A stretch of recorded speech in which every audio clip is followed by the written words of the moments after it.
Tekereza umuyobozi w'igihugu utari inyuma y'ikirahure kitamenwa n'amasasu, ahubwo uri imbere y'umwanzi yizeye imikaya n'ubumenyi bw'amaboko ye bwite, mu gihe isi imenyera abaperezida bavugira mu rurimi rworoshye rwa diplomasi n'amakositimu ahenze. Hari intore z'ingome zarenze imbibi z'ibiro by'icyubahiro zinjira mu kibuga cy'imirimbanyi n'urugamba rwa kigabo. Ububasha ntibupimirwa gusa mu ntebe za perezida, ahubwo bupimirwa mu muvuduko w'inkubito y'igipfusi n'ubwenge bwo guhosha akaga mu masegonda make binyuze mu bumenyi bwa gisirikare bukaze. Iki cyegeranyo ngewe kibateguriye nitwa Ndayambaje Jean Claude, kigiye kubinjiza ku buzima bwihariye bw'abaperezida batanu b'indashyikirwa bafite ubushobozi bwo guhindura amategeko y'isi bakoresheje amakaramu, ariko banashobora kurinda ubusugire bw'ibihugu byabo bakoresheje imbaraga z'umubiri ziteye ubwoba.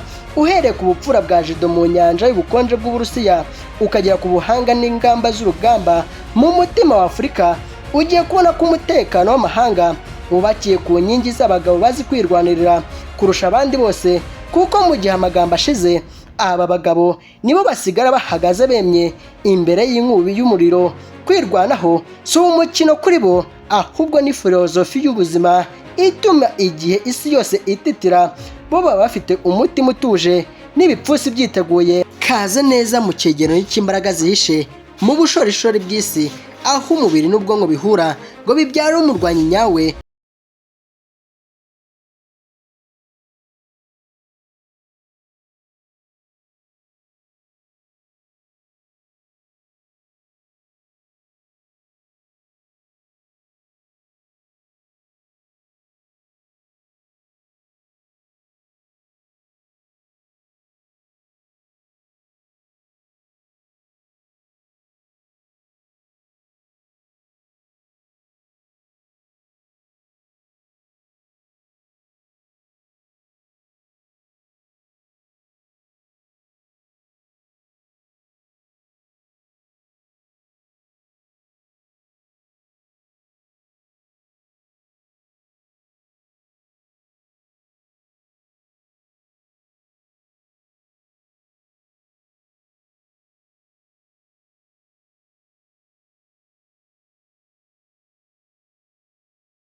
iyi sura nshya nk'umurwanyi yaje mu gihe Uburayi burimwo guhangana n'ibibazo by'umutekano bikomeye, kandi Macron akoresha ubuhanga nka soft power yo kwereka isi ko Ubufaransa bufite umuyobozi ufite imbaraga z'umubiri zishobora guhangana n'intambara iyo ari yo yose.